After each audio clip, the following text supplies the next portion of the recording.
Hello, everyone, and welcome to Pause for Pedagogy, a conversation with Dan Jenkins and Chuck Palus. My name is Lisa Endersby, and I'm an educational developer with the Teaching Commons at York University and co-editor for Pause for Pedagogy. The ILA and I are thrilled to welcome Dan and Chuck to our latest conversation in the Pause for Pedagogy series. Thank you so much for being here. I'd love it if you could start by both sharing a little bit about yourselves. Chuck, take it away. Hi, I'm Chuck Palus from the Center for Creative Leadership. I'm a senior research scientist there, and my specialty is leadership in interdependent systems. And I'm just really thrilled to be here today with you and Dan, Lisa. Thanks, Chuck. Dan? Hi, and I'm Dan Jenkins. I'm a chair and associate professor of leadership and organizational studies at the University of Southern Maine, and also share the responsibility of co-editing the Pause for Pedagogy series with Lisa. Great to be here. Thanks, Dan. So we were having this conversation a little while ago, but I think our readers would be curious. How do you two know each other, or how did you come to know each other? Sure. So the ILA had quite a bit to do with that, and so did ironically, the Pause for Pedagogy series. So one of the individuals that I had the opportunity to interview maybe about 18 months ago was Barbara Crosby, who recently wrote a book on teaching leadership from some of research she had done. And one of the people, as part of her qualitative research, was Chuck Palus and some of the work that he had done in the Center for Creative Leadership. And she was kind of bringing him in as one of these folks that had been a leadership educator over the course of some time and had a career in that area. And around that same time, I was still searching for what to do on my sabbatical. And she said, well, why don't you reach out to Chuck? And I had some other mentors in my life that said, hey, really kind of think outside the box here, work with another organization. And so it happened. I basically stalked Chuck. I sent out an email to him and saying, hey, Barbara referred me to you. And I knew that he was going to be at the ILA Global Conference in Brussels last year. And he said, hey, meet me after this session. And I did. And we went, and very stereotypically in Belgium, we had a Belgian waffle and some coffee. And what I thought might have been a 20-minute conversation turned into about 90 minutes or more. We agreed to follow up and share some ideas. I had always been interested in some of the work that they had done. I know we'll share a little bit more about that in just a bit, kind of where that connection or kind of the intellectual connection stemmed from. So Chuck, do you remember that the same way? Do you remember that differently? Thanks, Barbara, for listening. Thanks, ILA. It's a great place to meet and greet. Awesome. The beginning of your academic made-for-TV movie friendship story, if not love story. Love story part 2. There you go. So my first question is about your article more broadly. What key question or questions were you hoping to answer in coming together to write this article? Right. So, just to provide a little more context with the ILA and how this kind of came together, I had seen different associates or members, folks from the Center for Creative Leadership present at ILA global conferences over the years, particularly with the Visual Explorer tools that I know we're going to provide some context on in just a bit, and was always just enamored and really excited about the experiences that I had participating in those workshops, and had brought some of those tools back to my courses at University of Southern Maine, both undergraduate and graduate classes, as well as integrated them online, and students just really resonated well with those and said, can we get more of this? This is great. And so the reason that I really jumped into using these types of tools and wanted to co-author this with Chuck is my background in studying leadership education specifically looked at what types of instructional strategies and pedagogies are leadership educators using in their courses. And it turned out that discussion was used more often than anything else. And so we use discussion. It doesn't matter whether it's an undergraduate or graduate classroom or online or face-to-face or blended. We're using discussion in various forms. It could be full discussion, interactive lecture and discussion, small group discussion. We make meaning out of our experiences by having dialogue with one another in those spaces that are facilitated by leadership educators. Could be something that happened in our in a recent meeting, an experience we had with our boss or with someone who reports to us, mentor, mentees, and so the way that we make meaning out of those and critically reflect on those experiences happens very much so through the conversations that we have with our peers and with our instructors when we're in these leadership education contexts. And so the tools, the Visual Explorer tools, really enhance that. They provide this, kind of, discussion on turbo idea of if we're using discussion so much in our leadership education contexts. I was looking for a way that I had seen work in these workshops that I mentioned I had attended, and really wanted to say, okay, can we connect these worlds of the Center for Creative Leadership that had been in many ways focused on for-profit and business and non-for-profit context outside of higher education, but it's seen a lot of success using those tools over quite a period of time, and only very little had you seen some of that spill into the leadership education context within higher education. And so the love story, if you will, it kind of reaches out or kind of progresses to, okay, well, what if we connect those? What if those two areas marry each other, and how might we enhance discussion in higher education contexts through using this tool? That's exciting. And Dan knows more than most how much I love discussion, both participating in it and leading it. So I know this is resonating for me, and I imagine it's going to resonate for a lot of our colleagues for exactly what you said, Dan, how often we rely on and use discussion as part of our work in leadership education. So you've mentioned this tool, this Visual Explorer tool, and I'd love to hear a little bit more about this tool that you talk about in your article. What lessons have you learned about teaching leadership online from your experience using this tool? Yeah, first, let me go a little bit into the background of this. I'm one of the inventors of the tool, and it kind of shines a light on the history of leadership development, I think.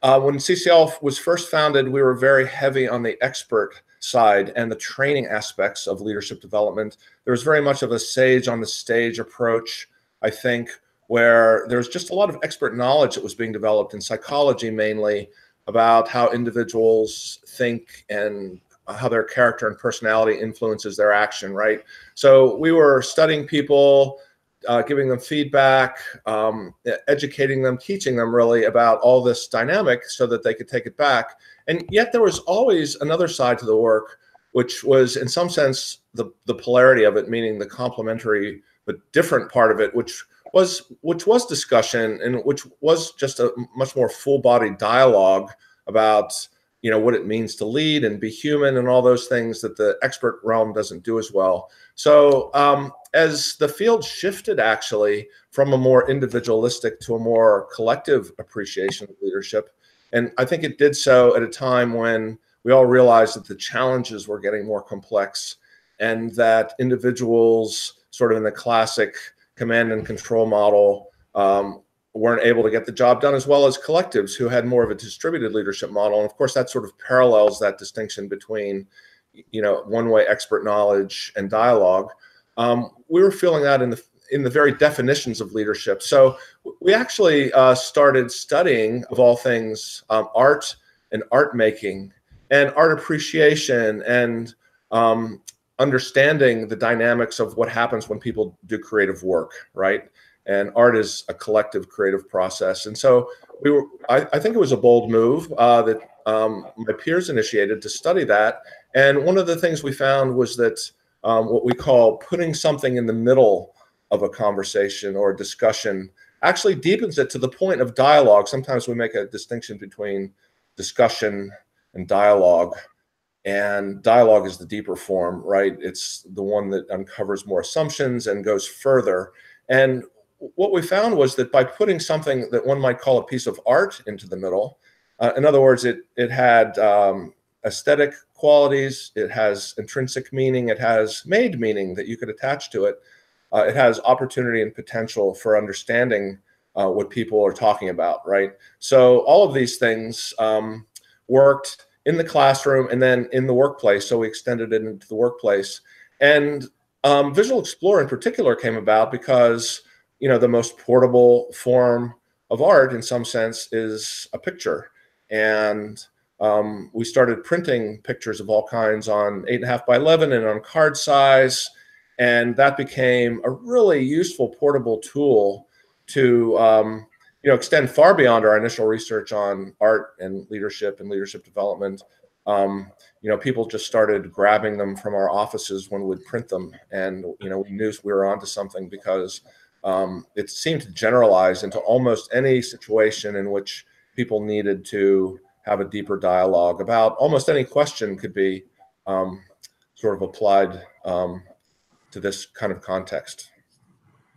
Yeah, and so kind of piggybacking on that, we took the idea of using these images. Well, I say we, I guess, faculty in my department, as well as really trying to kind of play with this and pilot it in some ways to enhance different discussion based experiences and learning activities. And so teaching it online, one of the things I loved about, and Chuck kind of alluded to this, is, one of the portable ways that we have art is pictures, whether it's a Polaroid or something that we've had, printed off at, at the drugstore or whatever. But with this advent of media, on your phones and in your hands, and digital formats, is, hey, check out this picture. I mean, no longer do we carry around pictures of our kids in our, I mean, some people do. I guess maybe our grandparents, our great grandparents might still, in their purse or their wallet. But now it's, hey, look on my phone, or the background of your phone. And so we very much experience and engage in pictures and media that way. And so recently, the Center for Creative Leadership took these Visual Explorer images and put them online in digital format. And so one of the things that I piloted in my classes has been on learning management software, Blackboard, if you will, or Coursera, those types, using very similar prompts and discussion ideas of, choosing different images that represent experiences you may have had, or particular leadership theories, or how you may have, socially constructed or understand this or that, or something that represents, this leadership or followership issue or experience that you've had, and grabbing that image and choosing this particular image. And through the digital format, we can go back and forth between, students can copy and paste it or link to it in the discussion boards, and we can use it. We can use it that way. And I found too, and that's more in an asynchronous environment, but in a synchronous environment, so we've been able to do that, live during, our Zoom synchronous meetings, during blended classes, and students have been able to have those, focused dialogues about and using this tool. And, I haven't seen it be any less effective than when we did it, with being able to hold the cards in our hands, because I think, we interact with media and pictures so much digitally today, where maybe, even 5, 10 years ago, folks may not have been as comfortable doing it in that way. That's fascinating. And I know this is going to lead into my next question, but the idea of using visual media or visuals in general for these types of discussions and dialogues, and to say, I'm also really interested in, and maybe you'll touch on this, but the difference between discussion and dialogue, that's certainly something that I've played with a little bit, but I think that's a fascinating and important distinction. But I know a lot of our colleagues are really interested in getting beyond just text-based representations of ideas and concepts, and having students express themselves without, or I guess not without text, but not always or only using text. So you might talk about these things already, but these are certainly things that are resonating with me. So you've talked a little bit about this, Dan, already, about doing this work in the classroom or in other areas. But for both of you, what advice would you give to other leadership educators who are maybe interested in exploring or maybe applying some of these insights from your work and in the article into their own classrooms or workshops and programs? Yeah, I can speak to the higher education settings, and then I'll definitely alley-oop over to Chuck for his work outside of predominantly the higher education spaces. One of the most important things that I've learned as a leadership educator is to create as much time and space for the debriefing phase as you do during the learning activity and the facilitation of that phase. And so, it's really important with when using this tool that you take your time, that you have set out the right amount of time again, whether it's, you're doing it live, or if you're going to, create this learning activity in an asynchronous space, say, hey, make sure you allow, this amount of time to really, dive into your image and write a certain, amount of, several hundred words or whatever it is that you want them to do to explain and describe, how the image resonates with them. But you can put folks in, in pairs or in quads or breakout groups, again, whether you're in synchronous, asynchronous spaces, equally, depending on the different learning management software you have.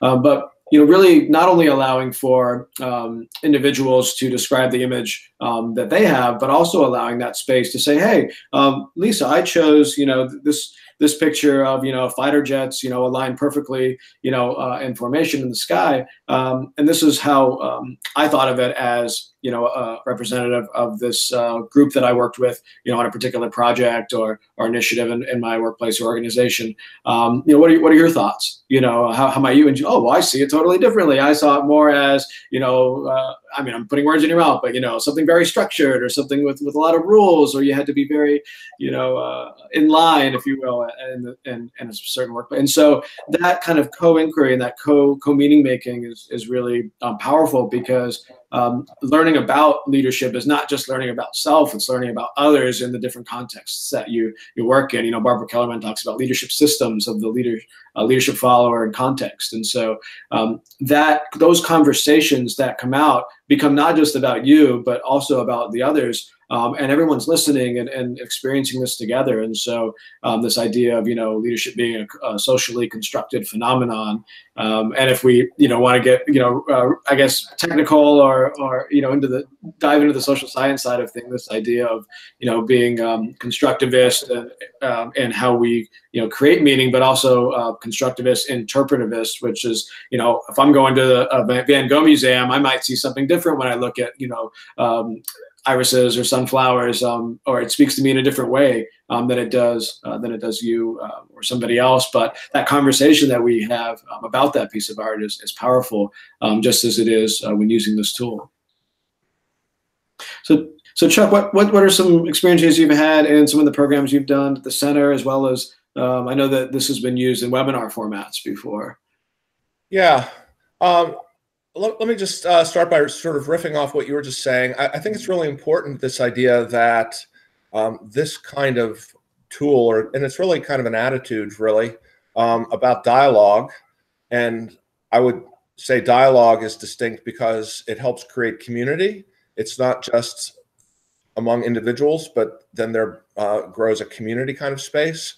And I think that's can be important in the classroom. I know it is in the leadership development room.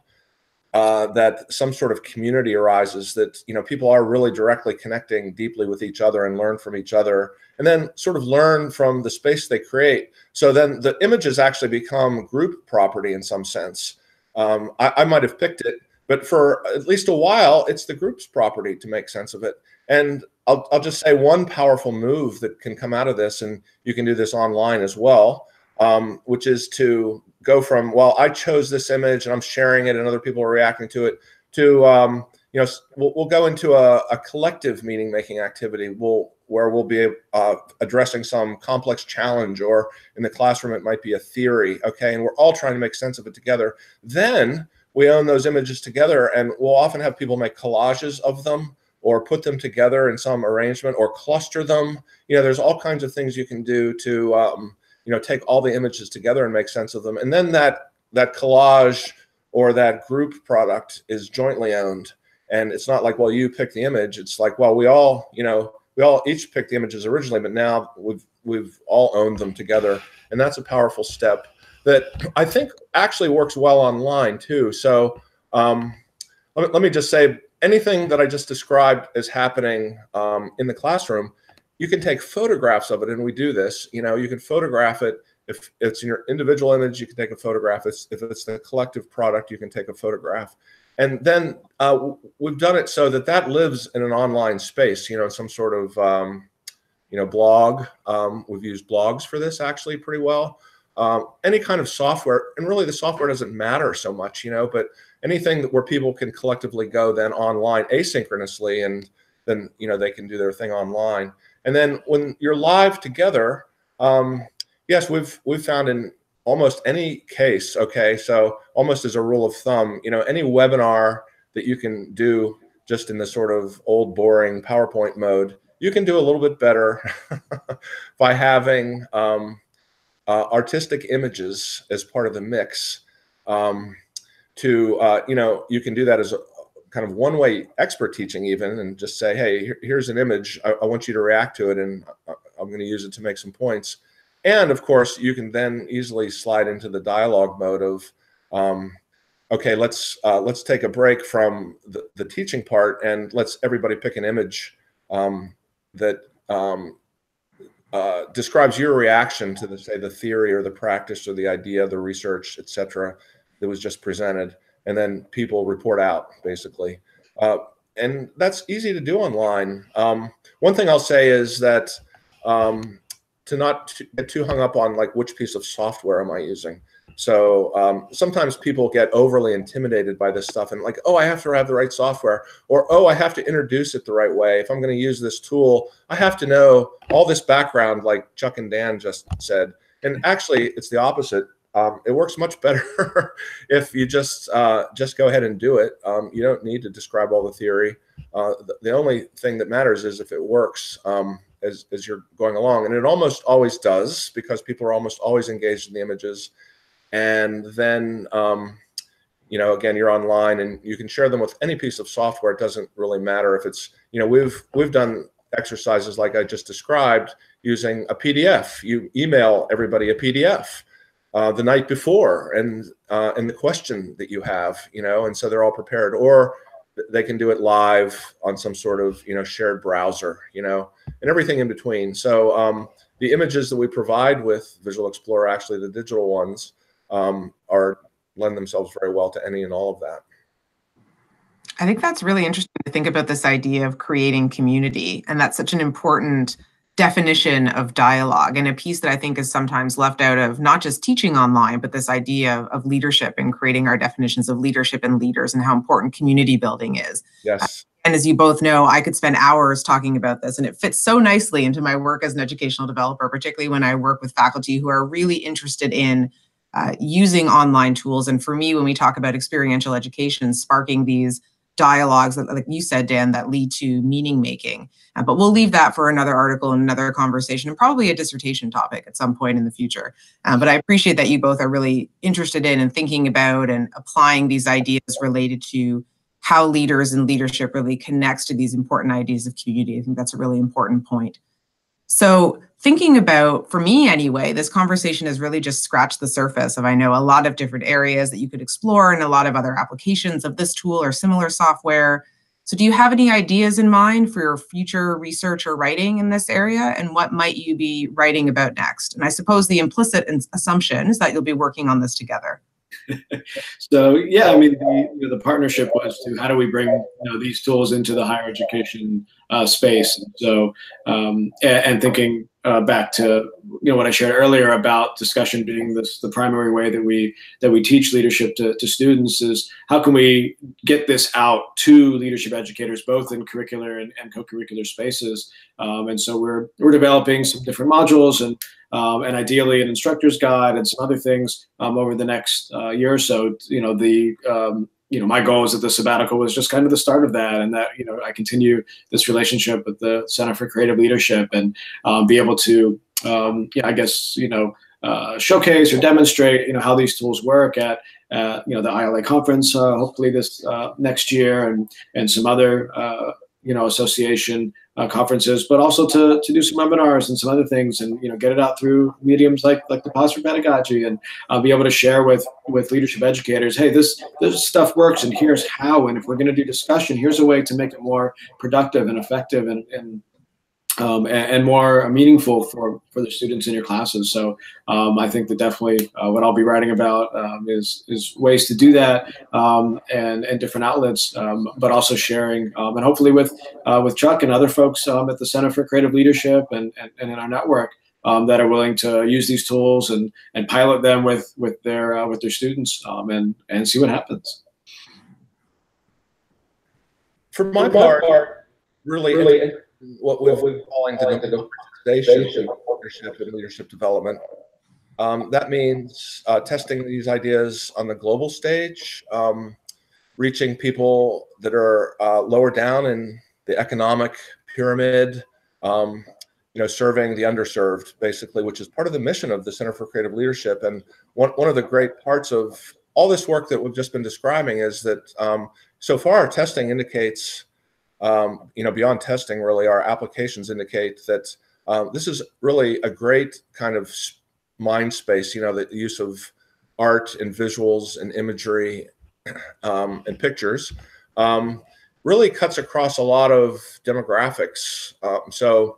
For example, we've done these kinds of exercises with people that don't share a common language, that don't share English as a first language, because you can, with a tiny little bit of interpretation and pointing, right, you could put a question on the table, and then once that same question is in everyone's minds, all of a sudden it doesn't matter so much that you don't share a language, because guess what? Now you share some pictures, and what would have previously maybe been a hopeless struggle to connect across language now becomes a much more friendly and fun, serious enterprise of communicating using imagery.